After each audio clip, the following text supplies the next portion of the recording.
There is no punishment in the sense of it actually being punishment. It's exactly what you described about karma.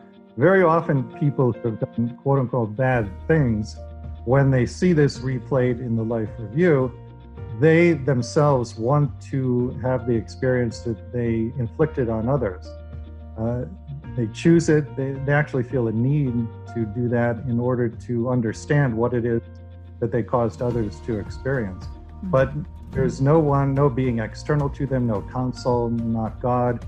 No being is saying you are going to be punished for this. There is no punishment. Hi, thanks for watching. This is some highlights from our online sessions that I call the Inner Sanctum online sessions. And I edit out about 40 minutes from our teachers free for you to watch, because people that join our online sessions, it is a paid service.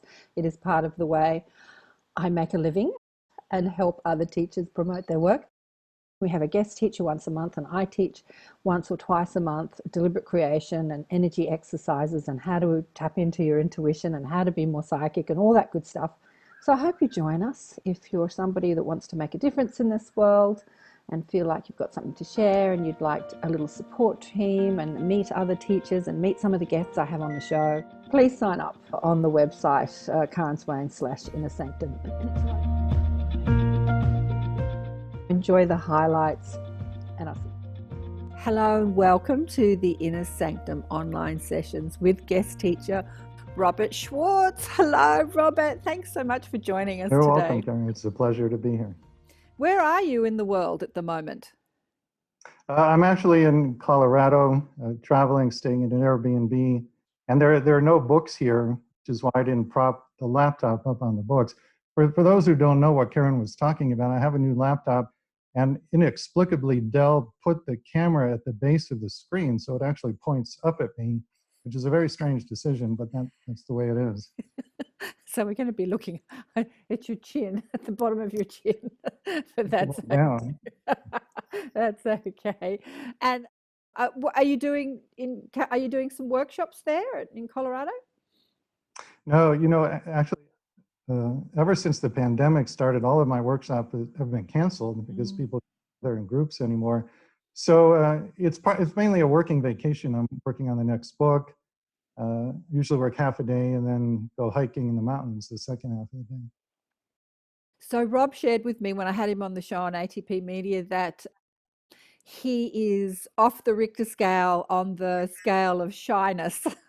And he says that every time he goes on stage or presents a workshop or gets on camera with an interview like this or with a show or a session, there's a lot of, I don't know, nervousness that comes up. And we've got quite a few people online today. I hope you're not nervous, Rob. I hope you're nice and chilled and relaxed and we've made you feel welcome. No, I'm good. I feel very welcome. Beautiful. Well, shall we just share a bit of your story and how it all began? I shared it on the show, and obviously talk a little about your work and your, I should read out your bio. I haven't read your bio, but you're obviously a hypnotherapist who works with people and takes them back to their soul plan. Do you want to talk a little bit about what you do? Yeah, so I practice a form of hypnosis called a between lives soul regression. For those who have not heard of that, this field was started back in the 1990s by an American hypnotist named Michael Newton, who's written several very good books, the best known of which are Journey of Souls and Destiny of Souls. If you have not read those, I highly, highly recommend that you take a look at them. Anyway, Newton was, as I understand it, using hypnosis for very conventional purposes. And then one day he had a client who spontaneously, with no direction from him, crossed over to the other side. And the client started to describe to Michael Newton in great detail what life on the other side is like. So he told him about the homes that we create for ourselves, the classes we take, the games we play, everything about life on the other side in tremendous detail. Well, Newton realized immediately he was on to a major discovery. And so he shifted gears professionally and he pioneered the field of what he called life between lives, or LBL regression. I call it a between lives soul regression, but it's the same thing. So what happens in a between lives regression, and you can find all of this on my website, yoursoulsplan.com. We start off with some preliminary steps to help you relax mentally and physically. And then I guide the client into a past life. You experience several different scenes in the past life. And it's almost always a past life that had a big impact on your plan for the current lifetime. The last scene you experience is the death scene. Your consciousness, or I should say, the part of your consciousness that's having the experience, leaves the body in the death scene in the past life and crosses over to the other side. When you get there, most likely you're greeted by a spirit guide. Sometimes somebody is greeted by a deceased loved one or an angel or a spiritual figure of significance, but most people are greeted by a guide. You talk to the guide briefly about why you were shown the past life, why it's important to see it now, and how it affected the plan for your current lifetime. And then we ask your guide to escort you to what is called the Council of Elders. These are the very wise, loving, and highly evolved beings who oversee reincarnation on Earth. And they know everything about you. They know everything about the plan for your current lifetime and every past life you've already had. They know about non-physical lifetimes, lifetimes on other planets, your complete history. So when you get in front of the council, you can ask literally any question you have on any subject. And if it's for your highest good to know the answer, the council will answer. The questions people usually ask are, what did I plan? Why did I make those plans? How am I doing in terms of fulfilling my plan? And how can I better fulfill my plan? And then they'll ask about particular life challenges. Why did I plan this specifically? What lessons did I want to learn from it? Have I learned those lessons? Do I need to learn more about it, or can I go on to something else? So people will come away from that conversation and they'll say things like, the council answered every question I have about my life. I have no more questions. They also comment frequently on two particular things. One is the tremendous unconditional love they feel from the council. And for most people, that's the first time they've had that experience since coming into body. So it's a profound reminder of what love on the other side is really like. The other thing that people talk about is the non-judgment from the council. And people say things like, I could tell that the council knew everything about me, including all the bad things I've done, and yet they love me completely, unconditionally anyway. And again, for most people, that's the first time they've had that experience since coming into body. So it is potentially a life-changing experience for those who choose to do it. Beautiful, beautiful. And how did you get into the hypnotherapy field, Rob? Well, what happened is my first book, Your Soul's Plan, came out in early 2007. And from the moment it came out, I started getting emails from people all over the world, all of which were saying the same thing. They were all saying, I want you to tell me what my life plan is. And for 5 years, I answered every single one of those emails the same way. I said, I'm not a medium, I'm not a channel. I don't know what your life plan is. If you want to know that, work with one of the mediums in the book. But then I learned about the work of Michael Newton that I just talked about. And I thought, this is a way that I can facilitate a process where people can find out what they planned. And it's a direct experience. You yourself get the information. You're not dependent upon a medium or a channel to be accurate for you. And so it has turned out to be a wonderful way to respond to people who say, I would like you to tell me what my life plan is. You know, you started this as a researcher, as you say in the book, but and you don't really call yourself a medium or empathic or intuitive. You know, you don't label yourself like that. But I have found you're one of the most intuitive, empathic people I've ever met, actually, because I work as a psychic medium and tune in and see people's energy. How has being a hypnotherapist changed your life and your ability to, you know, connect and perceive other people? Because even though hypnotherapy is something that we think we're doing from the mind, when I take people on journeys, I go with them. You know, as a psychic, I go with them energetically and often see what they're seeing. How's this changed you, Rob?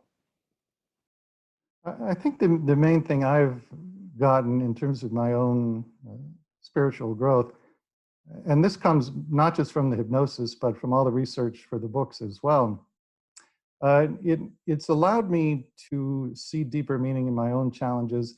And in particular now when some kind of new challenge comes up, instead of thinking that it's meaningless suffering, instead of feeling like, God or the universe is punishing me, I can immediately ask myself, okay, if I planned this before I was born, why might I have done that? And the answer to that question immediately gets at what the underlying growth lessons are. And then I can go about learning those in a much more conscious manner. It allows me to get myself out of victim consciousness a lot faster than I've ever been able to before I started doing this kind of work. Yeah, it's interesting. I posted your show with me on a group on Facebook that I had been invited to by one of my other guests on Facebook. And she immediately blocked me and banned me and then started ridiculing me all over Facebook because she had actually had a near-death experience, but couldn't come at the whole I've chosen what I've been through. She had a really traumatic life and she had died a couple of times but just couldn't take on that responsibility of like this, I've chosen this. It was really hard for her and she sort of rallied against this work. Do you find many people sort of rally against it, or do you find most people are like up for taking on that responsibility that maybe somehow they've planned what they've lived in this life? Well, the people who come into contact with me, either for the hypnosis sessions or they come to a workshop, this is a self-selected group of people who either already believe in the concept of pre-birth planning, or if they're not sure about it, they're at least open to the possibility. Someone like the person you mentioned who has that kind of reaction, that kind of person is never going to reach out to me. Now, I do occasionally run into somebody who says something like that to me, and I understand that reaction very well. There are a lot of secondary benefits to being a victim. And some people have been thinking of themselves as a victim for such a long period of time, they're not quite ready to give up that identity. It's often a way of bonding with other people who also see themselves as victims. And I say that without any judgment at all. Uh, there's a natural human tendency to do that. And I think it's a growth stage that just about everybody goes through at some point. But what you don't want is to stay stuck there. You want to get out of that place. And so I don't look at my work as an attempt to persuade anybody to believe what I believe. I just look at it as an offering.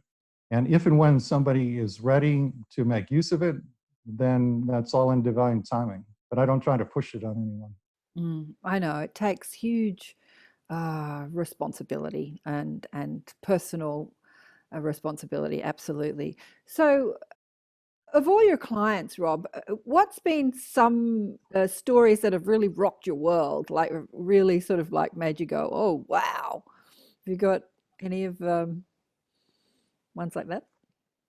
Well, just a few weeks ago, I had a client, a woman whose only child, a son, had suicided a couple of years ago. And as most parents do who lose a child in that way, she blamed herself. She thought that she had not been a good mother. She hadn't done enough. She should have done something else that she didn't do.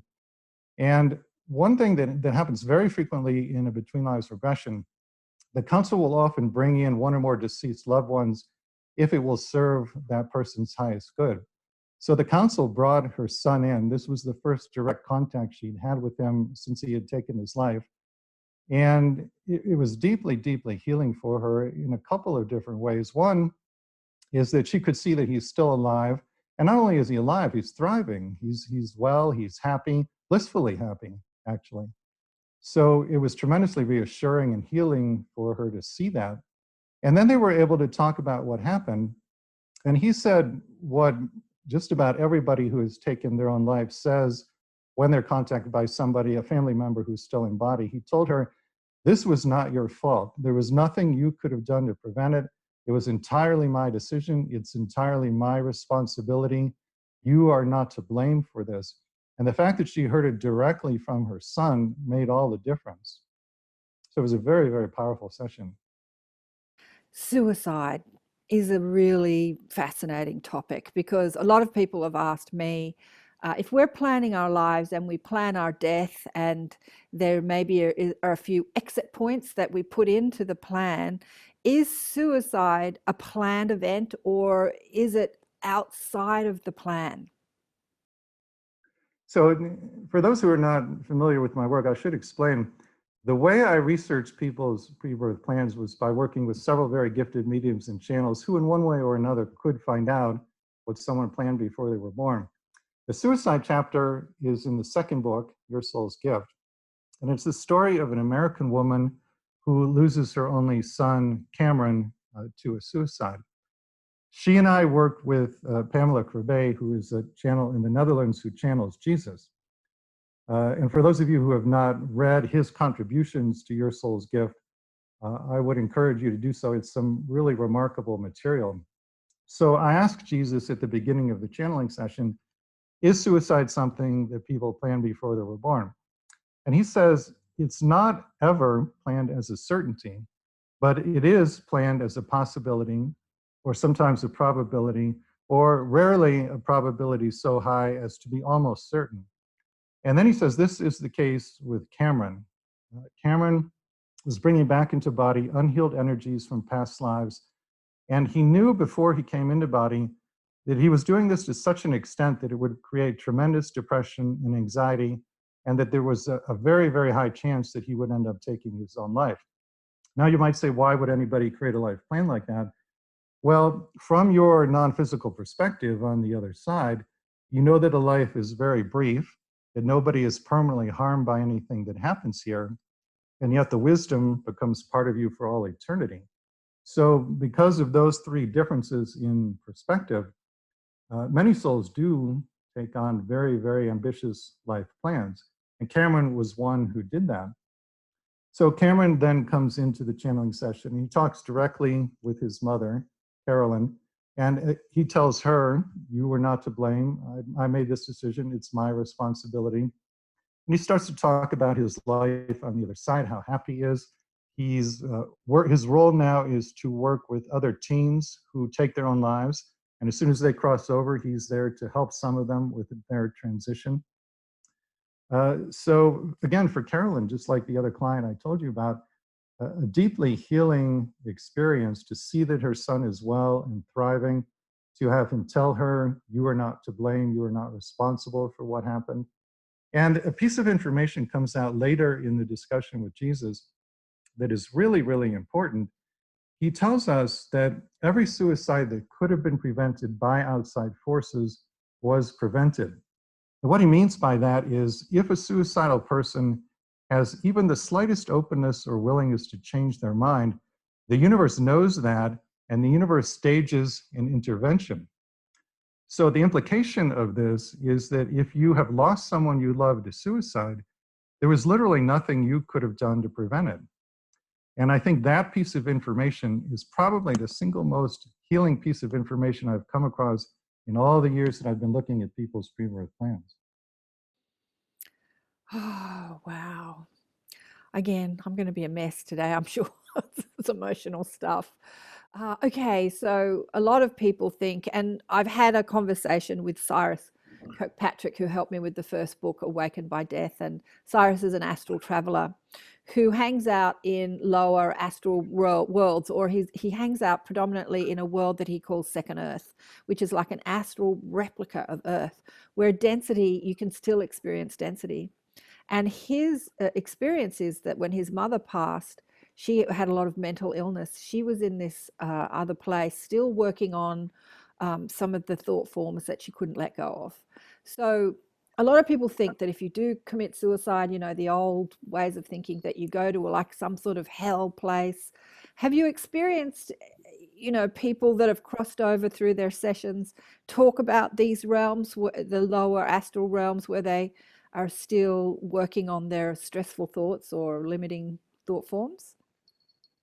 I have not had anybody come through either in a channeling session or in a hypnosis session who describe that kind of experience. But I do know, having studied near-death accounts, that that does happen.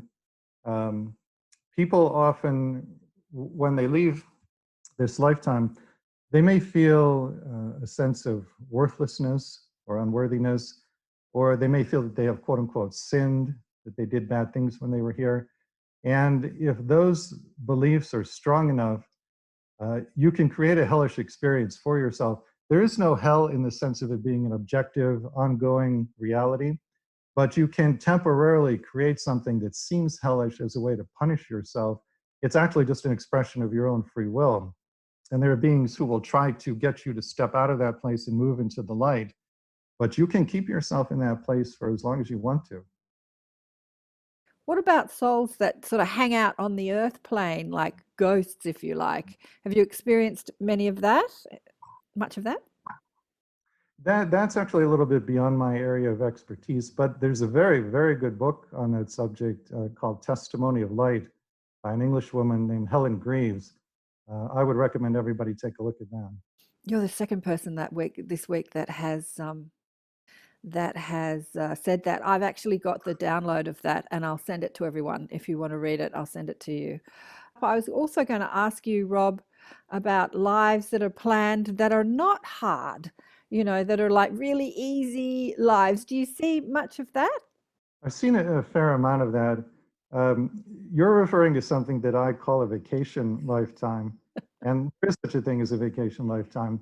Now, why would somebody plan that? Well, a couple of possible reasons. One is it could be a reward you give to yourself for having done well in a past life.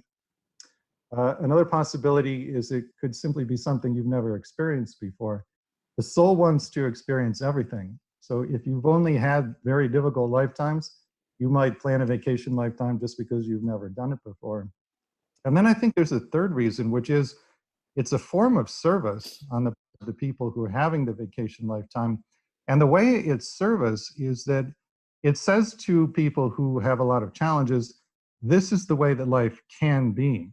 Because if you think about it, if literally every single person on the face of the planet were suffering greatly, we would conclude that life is suffering.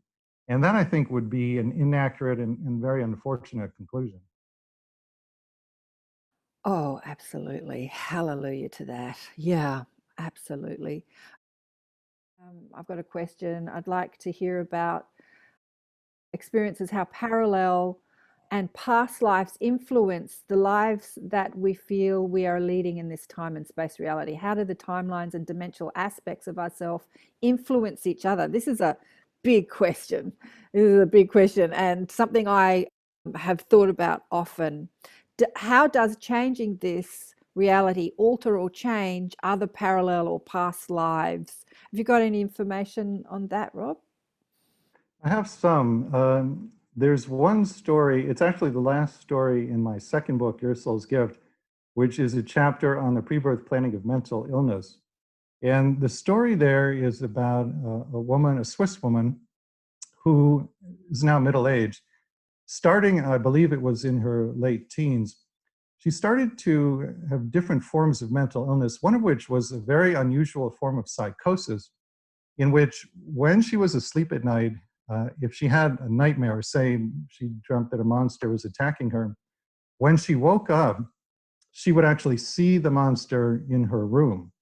So there was a psychosis, a detachment from reality that started in a dream, but then it continued into her waking state. And whatever she saw in her room, whether it was some kind of monster, or she talked about a large spider on one occasion, it appeared completely real to her. So these were terrifying experiences, and it went on for decades. So we asked in the channeling session, and again, here we were talking to Jesus, what is going on here? And it's a complex story. There were a lot of different things going on, but in terms of parallel realities, it turns out that there are several other versions, personalities of this person on parallel Earths. And she's processing unhealed energies on behalf of these other parallel selves so that they can grow, so that they can heal. It's a form of service on her part to other personalities created by her soul. So to the extent that she can heal this psychosis, which she did eventually succeed in healing, it brings healing to the parallel selves on the parallel Earth. Wow, that's fascinating. So there's a story in a chapter in my second book, Your Soul's Gift, about a woman who experiences a rape. And there's another story about a woman who experiences incest as a child. And in the channeling, one of the channeling sessions for those, I asked Jesus the very same question that you have just asked. And he said that the person, the soul who plans to be the abuser, does incur karma as a result of the abuse, even though it's agreed to by all parties prior to birth.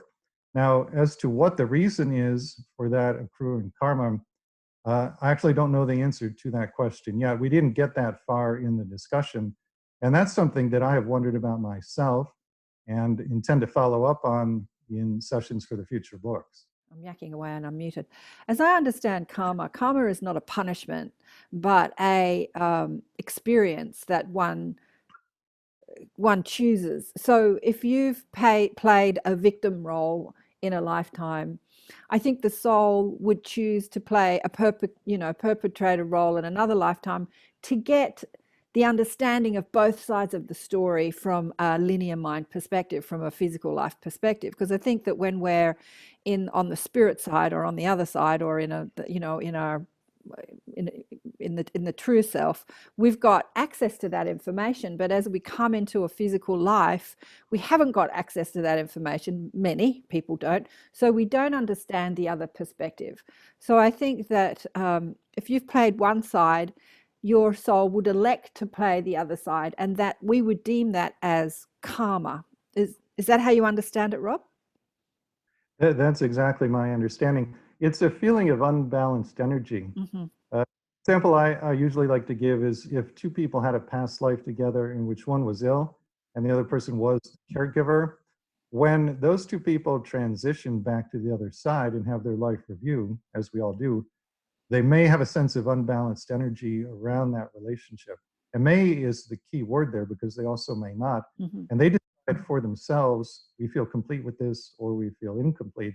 If they feel incomplete, the feeling of incompletion is the karma. Mm-hmm. And so they would probably do then, as you just said, they would trade places. The one who was ill would plan to.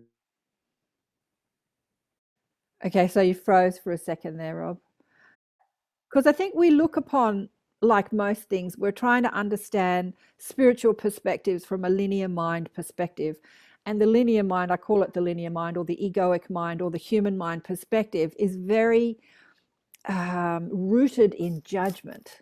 And so we think, look, Cyrus's group, he has a big group on Facebook called Afterlife Explorers or something. And there's like 12,000 people in that group. And every now and then I'll check in. And there are people there that just can't understand that someone can do a horrendous thing and then go back to the spirit side and be love and light again, because they're so attached to punishment. Like, surely they have to be punished, so like Hitler or people that have done horrendous things. Hitler's a big subject we discussed last time. What do you want to say about that, Rob, around the subject of punishment for lives lived that have been not nice? Well, there is no punishment in the sense of it actually being punishment. It's exactly what you described about karma. Very often people who have done quote unquote bad things, when they see this replayed in the life review, they themselves want to have the experience that they inflicted on others. They choose it. They actually feel a need to do that in order to understand what it is that they caused others to experience. Mm-hmm. But there's no being external to them, no counsel, not God. No being is saying you are going to be punished for this. There is no punishment. Mm. I know, which I think a lot of people find from the linear mind perspective hard to grasp. David and I were talking about this. We had the beautiful Belinda Womack on the show, who channels the archangels, and she alluded to this. She didn't actually say it, but she alluded it. What's George's last name, who died? What's his name? Lloyd. Maybe he was a part of the Ku Klux Klan in another life or something like that. Well, just an interesting note about George Floyd. There's someone here in the US, a channel, who made contact with him after he crossed over. And what George told her is that because of the way he was willing to die, which was a decision made by his higher self. That form of service was considered so noble and made such a big difference on the planet that he actually does not need to incarnate anymore. So he's finished. Yeah. Wow. Well, there you go. No, I don't think they're having funerals for people who are incarnated. Now, my understanding is that Earth is actually literally the most difficult planet in our universe on which to have an incarnation. But having said that, the average soul, when they're about to reincarnate, there might be a little bit of doubt or a little bit of trepidation, but the predominant feeling is one of excitement over the opportunity to be of service and to continue learning and growing. It's going to be difficult. About all the challenges that you've signed up for ahead of time, but even so, you're excited to come back. Yeah, absolutely. I've got more to say about that, but Yonette, you've had your hand up. Sorry, darling, I missed. There's a body of general literature you might want to take a look at called the Michael system. Michael is a group consciousness, a collective that has channeled a lot of information through various people around the world about life plan relative to soul age. So in the Michael system, and I am by no means an expert on it, but there are, I think, 5 or 6 categories of soul age, and it's something like infant, young, middle-aged, mature, and then old. According to Michael, the kind of life plan you create for yourself depends in large part on how old you are as a soul. So infant souls, according to Michael, are souls that either have not incarnated on Earth previously, or they've only been here a small number of times. And they're often coming in with plans to just sort of dip a toe in the water, so to speak. Nothing more ambitious than that. They just want to find out what it's like to be in a physical body on planet Earth. There's actually somebody in my family who I feel this description applies to, and she has not had a spiritual awakening in this lifetime, and I don't think she will before she transitions. But I also don't think that that's her plan. I think this is either her first or one of her first incarnations on Earth, and all she's doing is dipping a toe in the water. Also, because she has not been here much, she is frightened by all sorts of aspects of life on Earth that the average person is not frightened by. And this gives my wife an opportunity to be of service to her. I think my wife has a pre-birth contract to help her adapt to life on Earth. And the only reason this contract can exist is because she's an infant soul. Well, I want to say a little bit more about the Michael system, because I think this will interest people and also be helpful. Coming back to infant souls, according to Michael, your soul age determines to a large extent where on Earth you are going to incarnate. And a lot of infant souls, according to Michael, are interested, simply because they've never been here before, they're interested in exploring issues of physical survival. So they will tend to incarnate in a place like Africa that lends itself to that kind of exploration. Then when you go up a step to the young souls, according to Michael, young souls want to explore power.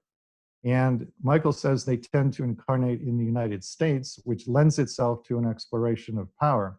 And certainly we see a lot of that going on right now. Then when you get to middle age and old, according to Michael, you're interested in exploring relationships, psychological issues, and emotions. And then the oldest souls, according to Michael, they tend to incarnate in very specific areas, the Northwest, the Pacific Northwest in the United States, certain cities in the United States that are quote unquote new agey, like Ashland, Oregon, Sedona, Arizona, Asheville, North Carolina. And they're also, according to Michael, found in certain countries like Iceland, Scandinavian countries, Switzerland, and Poland. And I'm not sure what the reasons are for those. Also, in the Michael system, there are archetypes. And I don't recall what all of them are, but some of them are king, warrior, priest. In the Michael system, I'm considered a mature priest. So to give you a feel for how this works, Somebody who is a young priest would have a life plan where they intended to, say, be the leader of an evangelical congregation. Somebody who's a mature or old priest would plan to do something like what I'm doing in this lifetime. A young king would plan to have power simply for the sake of having power over others. A mature or old king would plan to have power in order to use the power in service to others. So there's this intersection between archetype and soul age that very much determines the life plan. Wow, that's really fascinating. Just give us the name of that book again. That's fascinating. It's not actually a book. Michael is a group consciousness, and Michael refers to their channeled information as the Michael system. If you Google Michael system, you'll find a lot of information about it, including specific individuals around the world who channel Michael. And you can actually have a channeling session with one of these people, talk to Michael directly, and Michael will tell you what your archetype is, how old you are as a soul, and a whole bunch of other things that I haven't even touched on here. It's a very complex system. Now there he is, spruiking somebody else's work. I want to tell you that is the indication of an old soul. Doesn't buy into competition in any way. Thank you for that. Thank you for that, Rob. And I was just thinking, everyone here is listening to that going, I wonder who I am. I wonder where I sit on this scale, right? Right? Oh, beautiful. That really is the underlying common denominator. You know, I mentioned the divine virtues, and there are 28 or whatever number there are now. But if you distill all of the divine virtues down to the bottom line is that we're here to learn lessons in giving and receiving love. That's the common denominator for everybody. We're here to extend love. We were created by a being who is love. We were created in love. We were created out of love, and we're here to extend love. Yeah. My question that followed on was just about forgiveness. Obviously, Jesus spoke so much about forgiveness, and I'm wondering if what part that plays. I guess it's just part of the remembrance of that love. Is that right? You could put it that way. My understanding is that because of the way life is set up on Earth right now, even if you didn't plan before you were born to focus on forgiveness, it doesn't matter. Literally everybody who comes in body is going to have multiple opportunities to practice forgiveness. And this is why it's a good idea to have some sort of system or methodology you can use whenever you need to get yourself to a place of forgiveness. And there are two people who I always recommend for this, two people who created actual methodologies to create forgiveness. One is an Englishman who passed away recently. His name is Colin Tipping, Tipping. And he wrote several very good books, the best known of which are Radical Forgiveness and Radical Self-Forgiveness. His system is very good. And there's an American gentleman named Fred Luskin, Luskin. He was until recently the head of the Forgiveness Institute at Stanford University. I think he recently retired. He wrote an excellent book called Forgive for Good. It would not make sense to do both systems. I think it would be confusing and redundant. But what you could do is read up on them, choose the one that most resonates with you. There's an advantage to Tipping's system, which is he trained a lot of people to be what he calls radical forgiveness counselors. So if you're working his system and you get stuck, you can go to his website, look at the list of radical forgiveness counselors, and choose somebody to help you go through the process. Thanks, Rob. That's really fascinating. All right. I have a few things to say which might kind of tip this on its head. So during a session we had with Penny Kelly, she talked about inserting ourselves into the earth experience. And as soon as she said those words, I had this explosion of a download from my guides. Because like Eris, I had been asking the question, and I read the Seth books years ago, how do our past lives or future lives or parallel lives all dovetail with each other? And it's a question I had asked for years, and my guides gave me this amazing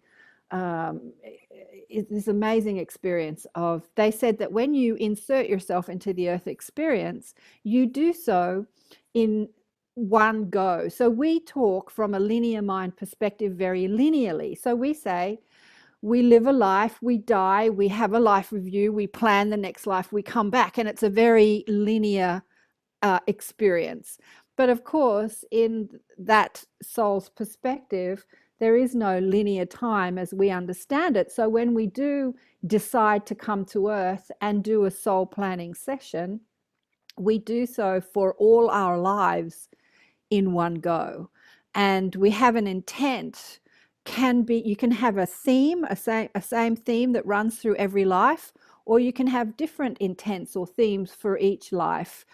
But you see the dovetailing for each life as you're planning each session. Is this making sense?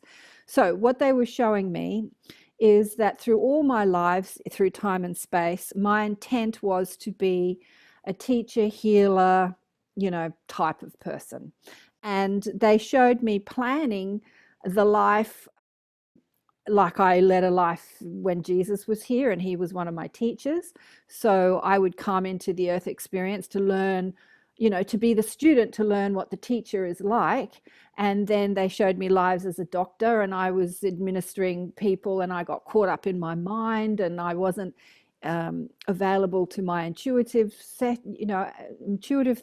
But they showed me that the theme in every life, even though I experienced many different things, was this one common thread was to be the teacher healer in all the different lives, even though I had many different experiences.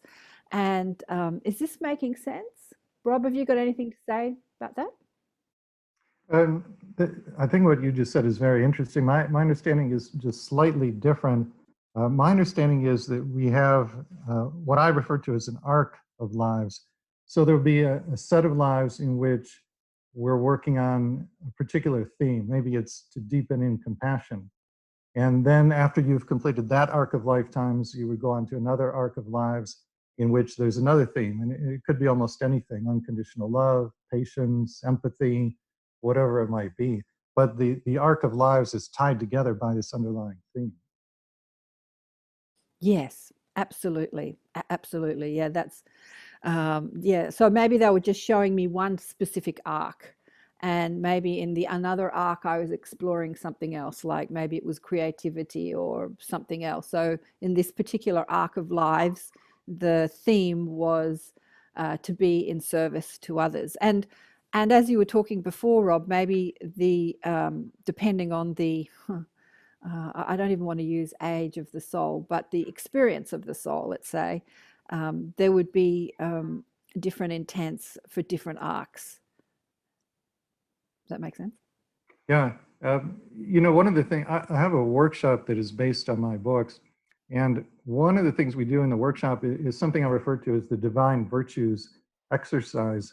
And what I found over a period of years as I looked at many people's pre-birth plans for the two books, when they were planning big challenges in the pre-birth planning session, a lot of the conversation revolved around the soul's desire to cultivate and then express while in body certain qualities that are important to the soul. And I give those qualities the name divine virtues.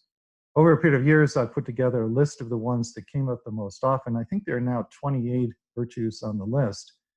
And your pre-birth desire to cultivate and express, and both are equally important, the cultivation of the virtue and then the expression of the virtue in some form of service to others. That pre-birth desire is one of the main reasons people plan big challenges for themselves. In other words, the challenges are seen pre-birth as giving you both the opportunity and the motivation to cultivate the virtues. And then what your soul wants you to do is take the virtues you've cultivated, or hopefully cultivated through your challenges, and at some point later in life, turn them outward in service to other people. Yes, absolutely. Barbara says here, Karen, so human experiences only. That's a really interesting question. For me, no. And I think that, as Rob was saying, if you are a soul that has led lives on other dimensions or in other planets, maybe coming to the earth experience, there are experiences you can only have here that you can't have in other dimensions. So there would be a theme where you would choose a human life to experience that, and it would only be about human lives, right, Rob? Would that make sense? Yes, that's my understanding. but I think that with my experiences as someone who's come here to be a healer, teacher, doctor, a student, you know, but kind of that one theme, because that theme is, you know, because I'm here to be a part of the shift, as all of you are. Actually, I was going to say Rob, but all of you are here to be a part of the shift. I think that I very much am drawing from, and I feel it, and I hear my guides all the time, drawing from my other aspects in different dimensions and different planets. And I think that a lot of, you know, call them star children or star seeds or wanderers, do have that dovetailing with their other lives on different planets. And Diane says she's got a question. The two books that I've written are focused on the pre-birth planning of individual experiences, individual challenges. And I have not yet written about worldwide planning or even large-scale planning, although I intend to do that someday. But in the course of researching people's individual plans, there was sometimes conversation in the channeling sessions about large-scale events. And the one that we talked about the most, and that I can tell you the most about, you might remember a number of years ago, there was a tsunami that hit Southeast Asia, and about 100,000 people died in that. We've talked about that in the channeling, and what I was told is that those souls looked at the state of the earth before they came into body. They were trying to choose a mission, and they decided that they wanted to help the world become a more compassionate place and raise the frequency of the entire planet. And they felt that if the planet were not going to get to a certain frequency by a certain point in linear time, what they wanted to do was give their lives in a large-scale natural disaster like the tsunami, because they knew that the result of that disaster would be a worldwide outpouring of love and compassion. You might remember that's exactly what happened. You had all the governments of the world temporarily put aside their differences in order to funnel aid into Southeast Asia. So they succeeded gloriously in accomplishing their mission. That worldwide outpouring of love and compassion elevated the frequency of the entire planet. Now, from a human perspective, it appears to be a great tragedy. But you know, there's that old saying, where you stand depends upon where you sit. This is a good example of that, because if where you sit is in the third dimension as a human being, then where you probably stand on the tsunami is that it was a terrible tragedy. But if you're sitting in a higher dimension as a guide, then your stand on the tsunami is that it was actually a great blessing for the entire planet, because again, it elevated the frequency of the whole planet. So there you have two diametrically opposed viewpoints, and yet both are correct from the vantage point of the observer. Your other question about taking on unplanned challenges, that happens a lot. And sometimes it happens inadvertently because people make unloving decisions, and so they end up calling to themselves challenges that they actually didn't anticipate. But also sometimes people complete their learning, and then they choose on a soul level to stay in body and learn something else that perhaps was not seen as very likely in the original plan. So it can happen in a couple of different ways. This will work. About your sessions with clients, first of all, do you do these remotely, or are they all in person? Actually, none of them are in person anymore. They're all by phone or Skype. I used to do them both in person and remotely, and then I discovered it actually works better to do it remotely. And the reason is, in order to go into trance, you have to be very, very relaxed. The average person is more relaxed doing the session from the comfort and familiarity of their own home, often lying in their own bed, than they are traveling to an office and having me sit next to them and stare at them for 3 hours. You know, that's a very artificial situation. So once I switched to just doing it remotely, the success rate actually increased. Okay, well, so that leads into a question about the success rate. If you ever had anybody who wasn't successful in doing the between lives regression. Oh, sure. Every hypnotist has some clients who don't go into trance. If you ever talk to a hypnotist who says they have a 100% success rate, don't believe that and don't work with that person, because there is no one on the face of the planet, in my opinion, has a 100% success rate. this leads naturally into the question, what can you do to increase your chance of success if you're going to do this kind of work? Again, the key to the whole thing is to relax as deeply as possible. So what you want to do is practice before you actually have the session. And this is why when someone purchases a regression with me, I send them a link to a 20-minute guided meditation I recorded. And I tell them, practice relaxing to the sound of my voice 10 times before your session. Now, a lot of people don't do that, but the ones who follow that instruction, that greatly increases their chances of going into trance. Great. I just have one other really quick question. Do you recall any clients who tried a regression with someone else first, and then maybe for whatever reason came to you and then had an experience that brought them different information than the first one? I do not recall anything like that, and I'm not sure that they would necessarily share that information with me. I have had many clients who had a regression previously with somebody else.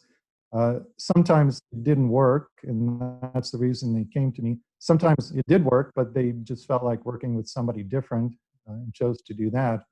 But I can't think offhand of somebody who got different information.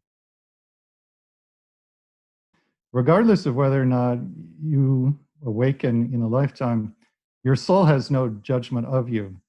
Even if it was planned that you would awaken and then for whatever reason you don't, your soul does not judge you. The soul does not look at that as a bad or a wasted lifetime. There would likely be a sense of incompletion on the part of the soul and a desire to try again and finish what had been planned for that lifetime, but no judgment attached to that. I think where what you're talking about becomes important is in the life of somebody who did plan before they were born to have some kind of spiritual awakening, and for whatever reason, it's not happening. And what sometimes happens, what often happens in those instances is that, as many people told me when I talked to them for the book, and they all use the same phrase. They said, the universe hit me over the head with a cosmic 2x4. So something will happen that is intended to get them to awaken. And if they refuse at some level to awaken, then a very clear pattern starts to happen, which is whatever kind of challenge they experience tends to come back around in increasingly intense form. A couple of things. I'm finishing up my third book, which will be about the pre-birth planning of different aspects of romantic relationships. And then I'm in the process of moving the entire workshop online. And the first online workshop will be the last weekend of August. And then I'll probably do one or two a month every month after that. So if you're interested in that, go to yoursoulsplan.com, sign up for the email newsletter. The newsletter will keep you posted about the online workshop. Thank you. We also had a question about how do we get a session with you? Again, go to yoursoulsplan.com, click on schedule a session in the main menu, and that will take you to a very long page that has all kinds of information on it. It'll tell you everything you want to know. Robert Schwartz, thank you so much for joining us as our guest teacher in the Inner Sanctum. It's been mind-blowing, expansive, and tremendous. Thank you so much. Thank you for having me. And I just want to say I appreciate all the great questions and all the interest in your own spiritual growth. It's just wonderful to be around people who take an interest in their growth like this. Thanks for having me. Thank you so much. Goodbye. Thank you. Bye. Great to meet you. Thank you. Thank you. Thanks to everybody. Great questions. Yeah, the questions were great. Big love to everybody. Much Thank you. love. Thank you. Thank you so much. Thank you. Thank you. Thank you, Linda. Thank you again. Thank you, everyone. Blessings.